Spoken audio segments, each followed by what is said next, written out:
तो लो बच्चों, क्या हाल चाल। तो कैसे हो आप सब। तो आपको जैसे पता है आज अपने linear equation in two variable का पार्ट है थर्ड। जैसा कि आपको पता है बेटा, अपन ने सेकंड पार्ट में पढ़ लिया था लास्ट ग्राफिकल मेथड तक, ठीक है। तो ग्राफिकल मेथड अपन ने देखा है। सबसे पहले एक बार अपन वापस चैप्टर के बारे में चर्चा करते हैं। चैप्टर है pair of linear equation in two variable. Pair का मतलब जोड़ा होता है, linear equation in two variable मतलब लीनियर इक्वेशन होगी और वो भी जोड़े में। जैसे मेरे हाथ है, हाथ किस में है, पेयर में। जैसे मेरे जूते हैं, है ना, वो भी पेयर यानी कि दो है ना। तो वैसे ही दो लीनियर इक्वेशन होगी और दोनों लीनियर इक्वेशन के जनरल फॉर्म में आपको बता देता हूं क्या होती है।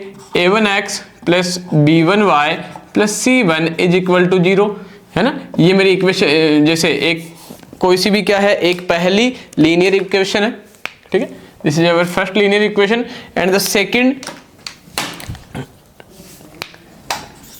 a2x plus b2y plus c2 और ये मेरी है इज इक्वल टू 0। ये मेरी है सेकंड लीनियर इक्वेशन। देखो बेटा, लीनियर का मतलब क्या होता है। ग्राफिकल मेथड में मैंने आपको बताया कि अपन किसी भी लीनियर इक्वेशन का क्या कह देते हैं, ग्राफ बना देते हैं। और ग्राफ बनाने का तरीका तो अपन ने देख लिया था, पर ग्राफ होता क्या है एक्चुअल में।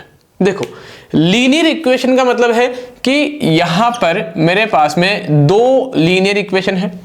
इस लीनियर इक्वेशन से, पहली वाली लीनियर इक्वेशन से एक लाइन बनेगी, पहली लाइन, और यहां से भी मेरे पास में कितनी लाइन बनेगी, एक लाइन।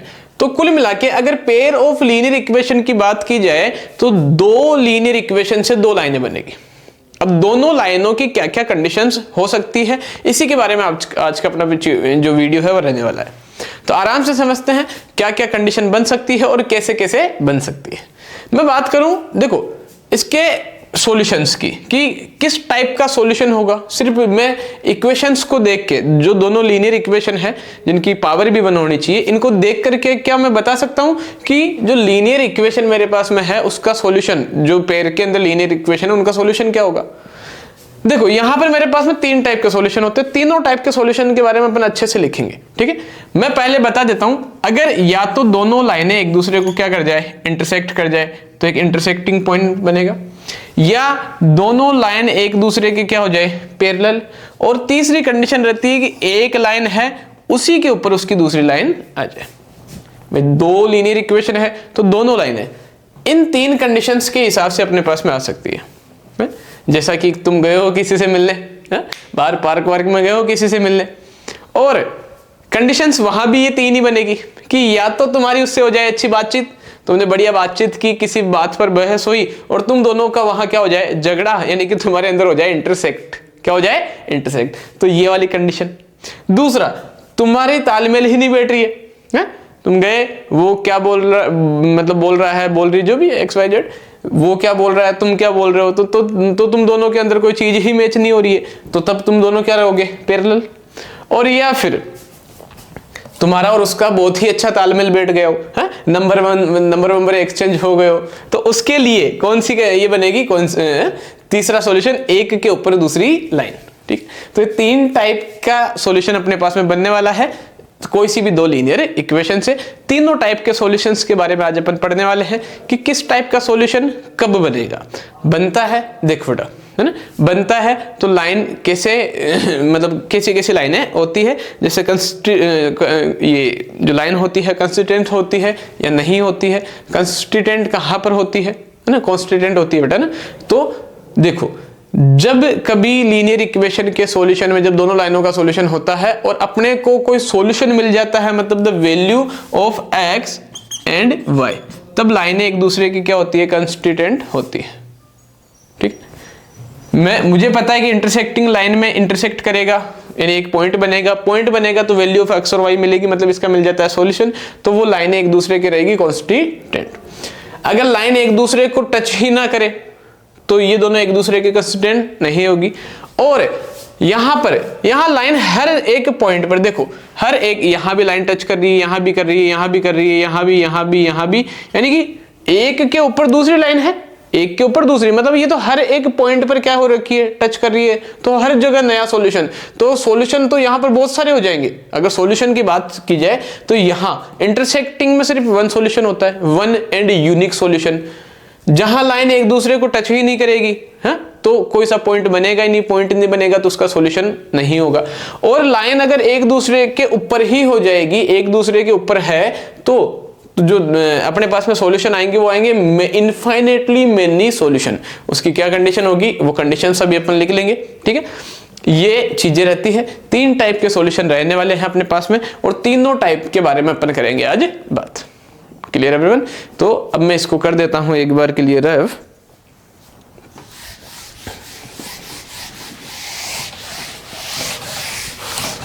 तो आज का जो पॉइंट है, हेडिंग वो अपने रहने वाली है types of solution. Types of solution. देखो कोई सी भी लीनियर इक्वेशन है, कोई सी भी लीनियर इक्वेशन है ना, पेयर के अंदर 2 लीनियर इक्वेशन है, तो मैं बात करूंगा वहां पर पहली लीनियर इक्वेशन क्या हो गई, a1x plus b1y plus c1 is equal to 0, और दूसरी इक्वेशन हो जाती है a2x plus b2y plus c2 is equal to 0। अब बात करने जा रहे हैं बेटा अपन सबसे पहले टाइप के सॉल्यूशन की, जो होता है मेरे पास में इंटरसेक्टिंग सॉल्यूशन। जब कभी कोई 2 लाइनें, उनका जब मैं सॉल्यूशन बनाता हूं, उनका जब मैं ग्राफ बनाता हूं, वो उनको एक दूसरे को क्या कर जाता है, इंटरसेक्ट कर जाता है, तो इंटरसेक्टिंग सॉल्यूशन की बात करने जा रहे हैं, जो अपने फर्स्ट टाइप का सॉल्यूशन रहने वाला है। सबसे पहले इंटरसेक्टिंग, मैं कहूंगा कि इस पहले वाली लाइन, ये मेरे पास में ये वाली लाइन बन जाती है, ठीक है। थोड़ा सा छोटा बना देते हैं इसको, समझ में तो आ गया होगा आपने। ये वाली लाइन बन जाती है और दूसरी वाली लाइन बन जाती है ये, मतलब कि जो 2 लाइनें हैं दोनों इक्वेशन की, वो एक दूसरे को क्या करेगी, एक पॉइंट पर क्या कर जाएगी, इंटरसेक्ट करेगी। अगर इंटरसेक्ट करती है तो सॉल्यूशन कैसा होगा, इंटरसेक्टिंग सॉल्यूशन होगा, है ना। अब मुझे सॉल्यूशन जानना है कि सॉल्यूशन क्या निकला है, एक्स और वाई की क्या वैल्यू निकली है, तो वो तो मैं सिंपलीफाई करूंगा ग्राफिकल मेथड से, ठीक है। तो ग्राफिकल मेथड लगाए बिना अगर अपने को ये देखना है कि जो 2 लाइनें मेरे पास में है वो एक दूसरे को इंटरसेक्ट कर रही है या नहीं कर रही है, ध्यान देना बेटा। इंटरसेक्ट अगर करती है, सॉल्यूशन अगर उसका निकलता है, तो अपन सीधा कैसे बता सकते हैं, तो सीधा बताने के लिए यहां पर जो a1 b1 c1 है और सेकंड में a2 b2 और c2 है, इनका अपने को लेना है रेशियो। क्या लेना है, रेशियो। इसके लिए जो मेरे पास में कंडीशन होनी चाहिए, ध्यान देना बेटा, तो x और y के जो वेरिएबल है, ये कोफिशिएंट है दोनों इक्वेशन में, उनका रेशियो लेना है। मैं बात करूंगा कि इंटरसेक्टिंग सॉल्यूशन के लिए मुझे देखना होगा कि a1 अपॉन जो a2 है वो कभी भी इक्वल नहीं होना चाहिए किसके, b1 अपॉन b2 के। a1 अपॉन a2 अगर इक्वल नहीं है b1 अपॉन b2 के, तो वो दोनों लाइनें एक दूसरे को करेगी इंटरसेक्ट, और सॉल्यूशन कैसा बनेगा, intersecting solution. This is our first type of solution. Solution का ये पहला टाइप रहने वाला है, ठीक है। अब जो लाइनें बेटा एक दूसरे को क्या कर जाती है, इंटरसेक्ट कर जाती है, उसके लिए मैं लिखूंगा कि वो लाइन है या उसका जो सॉल्यूशन होगा किस टाइप का सॉल्यूशन होगा,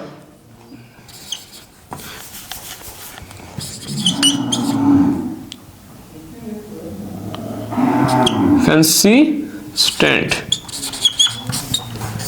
तो जो सॉल्यूशन है वो रहेगा कंसिस्टेंट सॉल्यूशन, ठीक है। और सॉल्यूशन देखो, ये लाइन आई, ये दूसरी लाइन आई, इसने इसको सिर्फ एक पॉइंट पर क्या किया है, इंटरसेक्ट किया है। तो जो सॉल्यूशन का टाइप भी रहने वाला है वो मैं लिख देता हूं यूनिक सॉल्यूशन, या अपन कह सकते हैं इसको only one solution. This is our first type of solution. देखो, या तो यूनिक सॉल्यूशन कह सकते हैं जहां पर सॉल्यूशन सिर्फ 1 होगा, क्योंकि अगर एक लाइन आ रही है दूसरी उसको क्या कर जाएगी, इंटरसेक्ट कर जाएगी, तो सिर्फ एक पॉइंट पर एक पॉइंट होगा ऐसा, यानी कि मैं कह देता हूं कि ए पॉइंट है जिस पे इंटरसेक्ट करेगी। किसी भी पॉइंट के 2 कोऑर्डिनेट होते हैं, क्या क्या, एक्स और वाई, किसी भी कोऑर्डिनेट है ना, तो एक्स और वाई, तो यानी कि सॉल्यूशन कैसा हुआ, एक सॉल्यूशन लेने के लिए मुझे देखना पड़ेगा कि a1 अपॉन a2 जो है वो इक्वल नहीं है किसके, b1 अपॉन b2 के, ठीक है। और जो लाइन जो सॉल्यूशन का टाइप होगा वो कैसा होगा, कंसिस्टेंट होगा, कंसिस्टेंट। ठीक है। और सॉल्यूशन कैसा बनेगा, यूनिक सॉल्यूशन बनेगा, सिर्फ और सिर्फ एक पॉइंट पर क्या करेगी वो, इसको क्या करेगी बेटा, इंटरसेक्ट करेगी। This is our first type of solution. The second type of solution we have is parallel, कि जो लाइन है वो एक दूसरे के कैसी रहनी चाहिए, पैरेलल रहनी चाहिए, ठीक है। सबसे पहला है इंटरसेक्टिंग, है ना, इंटरसेक्टिंग लाइंस, सबसे पहला है इंटरसेक्टिंग लाइन। और दूसरी, अगर लाइनें एक दूसरे की क्या हो जाती है, पैरेलल। पैरेलल का मतलब एक लाइन आई और दूसरी उसके क्या रह गई, पैरेलल रह गई। ये दोनों लाइनें क्या है, एक दूसरे के पैरेलल है। और पैरेलल के लिए जो कंडीशन होनी चाहिए बेटा मेरे पास में, वो होगी कि A1 अपॉन A2 जो है वो इक्वल रहे किसके, B1 अपॉन B2 के, और ये इक्वल ना रहे किसके, C1 अपॉन C2 के। तो दिस इज अवर, तो ये वाली अपनी कंडीशन रहनी चाहिए कि A1 upon A2 B1 upon B2 के इक्वल रहे, पर C1 अपॉन C2 के इक्वल ना रहे, ठीक है। देखिए यहां पर मेरे पास में अगर सॉल्यूशन टाइप की बात की जाए तो यहां होगा no solution, no solution. No solution क्यों है, क्योंकि ये दोनों लाइनें एक दूसरे को किसी भी पॉइंट पर इंटरसेक्ट करेगी ही नहीं। अगर ये दोनों लाइनें एक दूसरे को किसी पॉइंट पर जाके इंटरसेक्ट करे, तब मैं जाके कहूं कि हाँ कि दोनों लाइनें एक दूसरे को इंटरसेक्ट कर रही है, मतलब कोई ना कोई क्या बनेगा, सॉल्यूशन बनेगा। पर इंटरसेक्ट ही नहीं कर रही है तो सॉल्यूशन नहीं बनेगा। तो this is our type number second. अगर लाइन एक दूसरे के क्या है, पैरेलल है, और पैरेलल होने की कंडीशन होती है कि A1 अपॉन A2 इक्वल होना चाहिए B1 अपॉन B2 के, पर इक्वल नहीं होना चाहिए C1 अपॉन C2 के। और सॉल्यूशन कैसा बनेगा, नो सॉल्यूशन, किसी भी प्रकार का कोई सॉल्यूशन नहीं आएगा, क्योंकि लाइनें एक दूसरे को कहीं पर भी टच नहीं करेगी, है ना, ठीक है। और जो सॉल्यूशन का टाइप रहने वाला है वो है इनकंसिस्टेंट,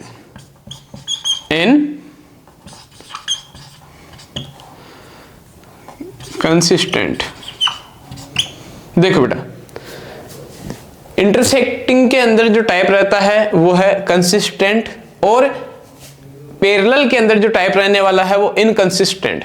कंसिस्टेंट और इनकंसिस्टेंट क्यों रहता है, ध्यान देना, जहां पर मेरे पास में किसी टाइप का कोई सॉल्यूशन होता है, मतलब कि चाहे यूनिक बने चाहे मेनी हो, सॉल्यूशन जहां होगा वो सॉल्यूशन का टाइप अगर पूछा जाएगा कि इट इज कंसिस्टेंट और नॉट, तो बेटा जहां पर टाइप होगा यूनिक सॉल्यूशन हो और मेनी, इनफाइनेटली मेनी सॉल्यूशन, यानी कि जो लाइनें एक दूसरे के ऊपर रहती है ना, कोइंसिडेंट लाइंस, है ना, तो वहां पर जो कंसिस्टेंट है वो होगा। और जहां एक दूसरे को कोई लाइन टच ही नहीं करेगी, मतलब कि पैरेलल में, है ना, तो नो सॉल्यूशन, तो वो क्या हो जाएगा, इनकंसिस्टेंट। क्लियर है, तो ये हो जाता है पैरेलल। तीसरे टाइप की जो लाइन होगी वो होगी कोइंसिडेंट। एक सेकंड, ये होता है कोइंसिडेंट। कोइंसिडेंट लाइन का मतलब होता है कि एक लाइन हो और उसी के ऊपर क्या आ जाए, दूसरी लाइन आ जाए। मतलब कि जब कभी एक लाइन की, देखो मेरे पास में पेयर ऑफ लीनियर इक्वेशन, यानी कि दो लीनियर इक्वेशन रहेगी, पहली वाली की एक लाइन बनी और उसी के ऊपर क्या आ जाए, दूसरी लाइन आ जाए। मतलब कंडीशन की बात करें तो कंडीशन रहेगी A1 अपॉन A2 इक्वल होना चाहिए B1 अपॉन B2 के, और ये इक्वल होना चाहिए C1 अपॉन C2 के। मतलब कि तीनों के तीनों जो कोफिशिएंट है उनका रेशियो एक दूसरे के क्या होना चाहिए, इक्वल होना चाहिए। और यहां अगर मैं बात करूं, देखो ये इनकंसिस्टेंट था पैरेलल में, इंटरसेक्टिंग में क्या होता है, कंसिस्टेंट होता है। और कोइंसिडेंट में भी देखो, पहले सॉल्यूशन की बात की जाए तो यहां सॉल्यूशन क्या था, नो सॉल्यूशन। यहां होता है बेटा इनफाइनेटली मेनी सॉल्यूशन, यानी कि बहुत सारे सॉल्यूशन होते हैं, बहुत सारे सॉल्यूशन। देखो क्योंकि एक लाइन के ऊपर दूसरी लाइन है, ये यहां इसको यहां भी टच करेगी, यहां भी, यहां भी, यहां भी, यहां भी, यहां भी, मतलब कि हर एक लाइन के ऊपर जब दूसरी लाइन होगी तो वो उसको हर जगह टच करती हुई चलेगी। अगर हर जगह टच करती हुई चल रही है, मतलब उसके सॉल्यूशन का जो टाइप होगा वो होगा इनफाइनेटली मेनी सॉल्यूशन। मतलब कि बहुत सारे मेरे पास में क्या होने वाले, इनफाइनेट और मेनी, बहुत सारे सॉल्यूशन होने वाले हैं, इनफाइनेटली मेनी सॉल्यूशन। और टाइप की बात की जाए कि कंसिस्टेंट है या नहीं है, तो ये रहती है बेटा कंसिस्टेंट। कंसिस्टेंट, और जो लाइन रहती है बेटा वो रहती है डिपेंडेंट।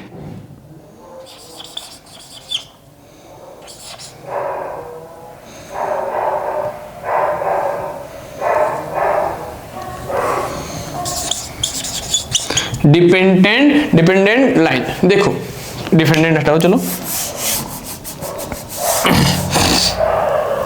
ओके, तो प्यारे बच्चों देखिए एक बार वापस से देखते हैं। सबसे पहला आता है टाइप्स ऑफ सॉल्यूशन। अगर पूछा जाए कि how many types of solution we have in pair of linear equation, तो पेयर ऑफ लीनियर इक्वेशन में मेरे पास में 3 टाइप के सॉल्यूशन होते हैं। उनके लिए मेरे पास लाइन होनी चाहिए, सबसे पहले intersecting line, the second parallel line, और तीसरी लाइन है वो होनी चाहिए कोइंसिडेंट लाइन। ठीक है, अब इंटरसेक्टिंग का मतलब जब कभी दो लाइनें एक दूसरे को क्या कर जाए, इंटरसेक्ट कर जाए, यानी इंटरसेक्टिंग पॉइंट बनेगा, उसके लिए कंडीशन होनी चाहिए a1/a2 is not equal to b1/b2। और जो सॉल्यूशन है वो बनेगा यूनिक सॉल्यूशन, मतलब कि एक सिंगल पॉइंट पर वो उसको क्या करेगी, कट, और टाइप रहने वाला है कंसिस्टेंट। ठीक है, सेकंड लाइन पैरेलल, अगर एक लाइन के पैरेलल दूसरी लाइन रहती है मतलब उसको एक दूसरे को कभी भी टच नहीं करेगी, ना ही क्या करेगी, इंटरसेक्ट। ये इसके लिए कंडीशन होनी चाहिए a1/a2 इक्वल होना चाहिए b1/b2 के, और ये इक्वल नहीं होना चाहिए c1/c2 के। क्लियर। सॉल्यूशन की बात की जाए तो नो सॉल्यूशन, किसी प्रकार का कोई सॉल्यूशन नहीं आएगा, क्योंकि लाइन एक दूसरे को इंटरसेक्ट ही नहीं करती है। जब तक लाइन एक दूसरे को टच नहीं करती है सॉल्यूशन नहीं बनते। और इसका जो टाइप रहने वाला वो रहेगा इनकंसिस्टेंट। ठीक है, कंसिस्टेंट और इनकंसिस्टेंट कब रहती है, जब किसी लीनियर इक्वेशन यानी पेयर ऑफ लीनियर इक्वेशन का कोई सॉल्यूशन होता है दो ही जगह, दो ही कंडीशन, यानी कि एक तो इंटरसेक्टिंग और एक कोइंसिडेंट लाइन, यानी एक के ऊपर एक लाइन, इन दोनों में जो सॉल्यूशन का टाइप रहता है वो रहता है कंसिस्टेंट, और पैरेलल लाइन में इनका जो टाइप रहता है वो रहता है इनकंसिस्टेंट।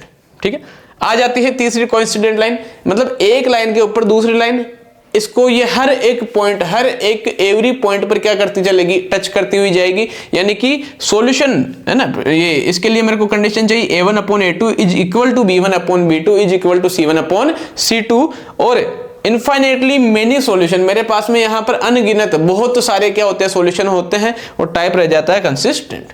तो एक बार वीडियो को पॉज कीजिए, वीडियो का ले लीजिए आप स्क्रीनशॉट, ताकि ये चीज आप कर पाओ नोट। फिर इस चैप्टर से रिलेटेड और अपन कुछ छोटे टाइप के क्वेश्चंस और लाइक बेसिक के बारे में अपन इसमें करते हैं वापस चर्चा, कि किस किस टाइप के जो क्वेश्चंस है ना, उन चलो लीनियर इक्वेशन की बात करते हैं। अपने को ऑब्जेक्टिव दे दिए जाते हैं, 3-4 ऑब्जेक्टिव दे देते हैं, और पूछ लिया जाता है कि बताइए ये एक लीनियर इक्वेशन है या नहीं है। तो उसके बारे में अपन करते हैं चर्चा कि किस किस टाइप की इक्वेशन लीनियर इक्वेशन होती है और कौन से टाइप की इक्वेशन लीनियर इक्वेशन नहीं होती है। तो एक बार वीडियो को आप पॉज कीजिए और इसका लीजिए स्क्रीनशॉट, ताकि अपन चलते हैं अपने आगे।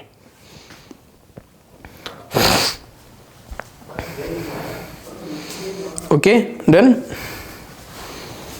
हो गया होगा, वेरी गुड बेटा। इसको कर देते हैं अपन रफ।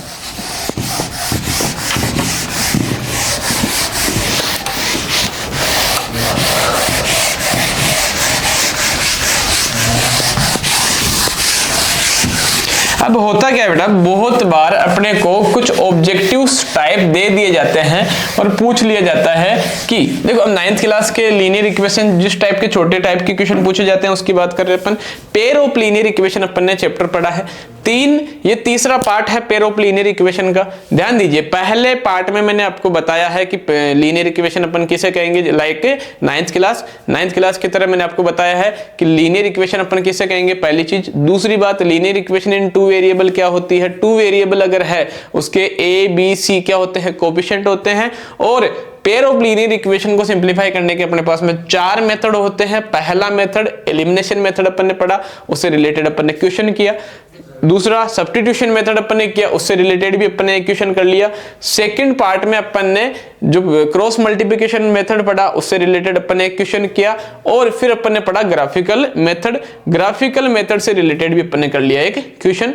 और पार्ट थर्ड जो कि ये वाला वीडियो है, इसके अंदर अपन ने देखा कि जब अपन ग्राफिकल मेथड से ग्राफ, अपन ग्राफ बनाते हैं, ग्राफ में ही तो पता चलता है कि कोई सी भी अगर लीनियर इक्वेशन मेरे पास में है तो उस लीनियर इक्वेशन के कितने टाइप के सॉल्यूशन हो सकते हैं। ठीक है, जैसे पेयर ऑफ लीनियर इक्वेशन है, पेयर का मतलब जोड़ी, और जोड़ी में रहती है बेटा दो इक्वेशन। ठीक है, जैसे मेरे हाथों की जोड़ी, मेरे जूतों की जोड़ी है ना, जूते, अभी जैसे मैंने जूते पहन रखे हैं, जूते बहुत अच्छे हैं, पर मैं उछल के आपको नहीं बता सकता क्योंकि उछलूंगा तो मैं गिर जाऊंगा। ठीक है, तो इसको छोड़ते हैं, ये लॉ, ये जो फिजिक्स का लॉ है इसको यहीं पर छोड़ देते हैं। ठीक है, अपन बात करने जा रहे हैं अपने मैथ की, और मैथ में देखिए ये सारी चीजें देखने के बाद में अपन ने टाइप्स ऑफ सॉल्यूशन पढ़ लिए कि कितने टाइप के सॉल्यूशन होते हैं। 3 टाइप के सॉल्यूशन रहने वाले हैं। पहला इंटरसेक्टिंग लाइन रहे तब सॉल्यूशन कैसा रहेगा, वहां सॉल्यूशन रहेगा यूनिक सॉल्यूशन। दूसरा टाइप का सॉल्यूशन है नो सॉल्यूशन, वो रहेगा पैरेलल लाइन में। और तीसरे टाइप का solution many solution, infinitely many solution, वो रहता है कोइंसिडेंट लाइन में। ध्यान देना बेटा, जिस किसी टाइप है ना, जिस सॉल्यूशन, देखो जिस टाइप की लाइन है, इंटरसेक्टिंग है, पैरेलल है और कोइंसिडेंट है, उनमें अगर उनका सॉल्यूशन निकल रहा है तो वो लाइनों का टाइप रहेगा कंसिस्टेंट। क्या रहेगा, कंसिस्टेंट टाइप का सॉल्यूशन है। और अगर उनका सॉल्यूशन नहीं निकलता है, वो एक दूसरे को टच नहीं करती है, तो जो सॉल्यूशन रहेगा वो रहेगा इनकंसिस्टेंट। ठीक है, तो ये हो जाता है अपना linear equation in two variable, pair of linear equation in two variable का लगभग बेसिक से लेके अंतिम तक कैसे अपन क्वेश्चंस निकालते हैं वहां तक का फॉर्मेट कंप्लीट। एक इसमें चीज चलती है बेटा, वो है वर्ड प्रॉब्लम। वर्ड प्रॉब्लम में होता क्या है मैं आपको बता देता हूं। कोई सा भी एक क्वेश्चन देगा, सिंपल लैंग्वेज मिलेगी अपने को, और उस लैंग्वेज में अपने को चीजें मिल जाती है ना, तो अपने को बताना उस वर्ड प्रॉब्लम से, उन वर्ड्स को समझते हुए। ध्यान देना बेटा, जैसे एक नॉर्मली एक क्वेश्चन की बात करते हैं अपन। एक क्वेश्चन है मेरे पास में कि 3 पेन एंड 2 पेंसिल्स है ना इज, यानी 3 पेन और 2 पेंसिल जो है मेरे पास में वो 20 रुपए के हैं। ठीक है, इस 20 रुपीज, और इस cost 20 rupees, and 5 pen and 4 pencil is cost like 40 rupees. तो अपने को देखो, 2 जगह पेन की बात चली है, 2 जगह पेंसिल की बात चली है, तो जो पेन है ना, जो मेरे पास में सेम चीज आ जाती है उनको अपन वेरिएबल मान लेंगे, पेन पेन। ठीक है, तो अपने को बताना है what is the price of 1 pen and 1 pencil each. अलग अलग अगर अपने को बताने की बात आती है तो कुल मिला के इनको x और y वाली फॉर्म में कन्वर्ट कर लिया जाए, और जो मनी आया है एक जगह उनको अपन मान लेते हैं कांस्टेंट टर्म, और इससे अपन बना लेंगे 2 अलग अलग लीनियर इक्वेशन, ताकि ये बन जाए पेयर ऑफ लीनियर इक्वेशन। और पेयर ऑफ लीनियर इक्वेशन को 4 मेथड अपने पास में, चारों में से कोई से भी मेथड से अपन सिंप्लीफाई करेंगे, value of x and value of y मान लेंगे। मैं मान लूंगा कि x is the price of pen और y is the price of money या रेट ऑफ पेंसिल। ठीक है, तो इस टाइप का रहने वाला है वर्ड प्रॉब्लम। और वर्ड प्रॉब्लम क्वेश्चंस होते हैं, तो क्वेश्चंस के लिए अपन आगे अभी अपन पढ़ रहे हैं बेसिक से लेके फुल चैप्टर का explanation with full concept. Questions answers आपको आप प्रैक्टिस में लीजिए, और कमेंट में जरूर बताना कि क्या आप ये कंसेप्ट पढ़ने के बाद में क्वेश्चंस आंसर लगा पा रहे हैं। अगर नहीं लगा पा रहे हैं तो अपन उनका भी हर एक एक्सरसाइज का पॉइंट टू पॉइंट क्वेश्चंस और आंसर्स अपन लाने वाले हैं अपने वीडियोस के साथ में, जो कि एक बार अपना 10th एनसीईआरटी का पूरा एक बार सिलेबस हो जाए, उसके बाद में अपन वीडियो अलग वापस बनाएंगे, जिसमें फर्स्ट चैप्टर से लेके प्रोबेबिलिटी लास्ट चैप्टर तक के हर एक चैप्टर का एक्सरसाइज वाइज अपन देंगे उसमें सॉल्यूशन। ठीक है बेटा, तो देखिए अब एक चीज और इसमें छोटी सी चीज देख लेते हैं। मैं बात करूं 3-4 इक्वेशन लिखता हूं ना, अपने को बताना है कि क्या ये लीनियर इक्वेशन इन 2 वेरिएबल है या नहीं है। जैसे पहली इक्वेशन में दे देता हूं 3x + 4y + 9 = 0। दूसरी इक्वेशन है 4x² + 5y = 9। तीसरी इक्वेशन मेरे पास में आ जाती है √3x + √5y - 3 = 0। चौथी इक्वेशन आ जाती है 3√u + 5√v + 5 = 0।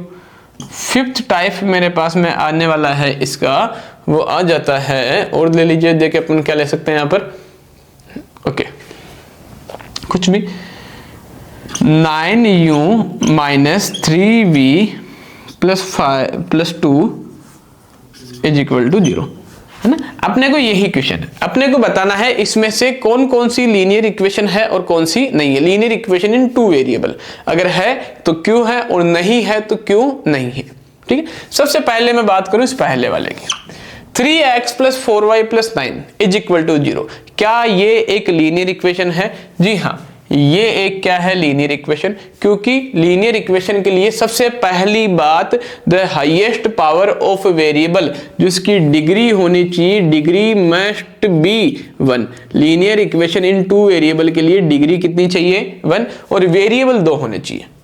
वेरिएबल कितने होने चाहिए, 2, ठीक है।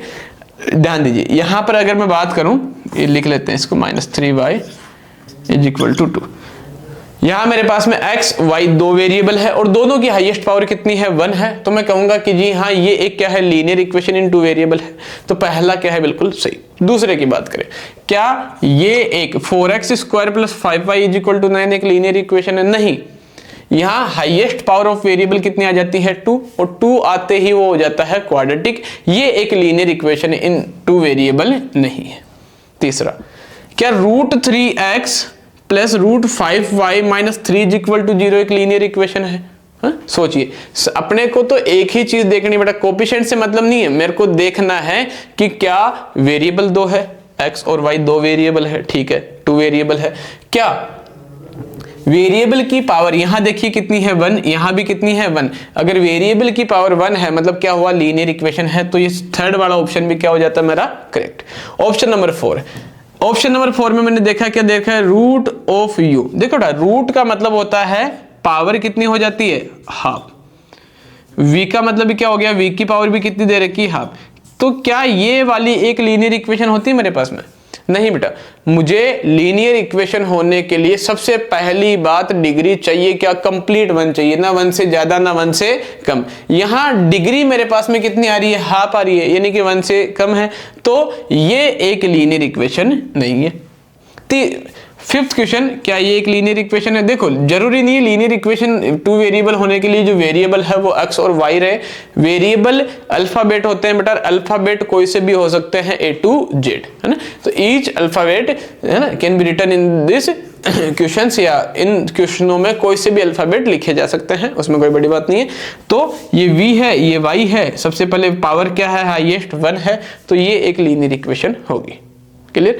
अब लीनियर इक्वेशन इन 2 वेरिएबल में एक सबसे मोस्ट इंपॉर्टेंट बात कि क्या नहीं हो सकता बेटा, यहां पर कभी भी x and y can not, दोनों साथ में क्या नहीं हो सकते, 0 नहीं हो सकते, है ना। दोनों वेरिएबल कभी भी एक साथ 0 नहीं हो सकते। अगर वेरिएबल 0 हो जाते, सपोज दैट x और y 0 हो गए, तो मैं यहां लिखूंगा 3 इंटू 0 क्या मिला, 0, प्लस 4 इंटू 0 ये भी क्या मिला, 0, तो 0, ओके। तो 9 इज इक्वल टू 0, क्या कभी भी एक कांस्टेंट नंबर, मान लेते हैं 9 है, क्या 9 कभी भी 0 के इक्वल होगा? बिल्कुल नहीं होगा।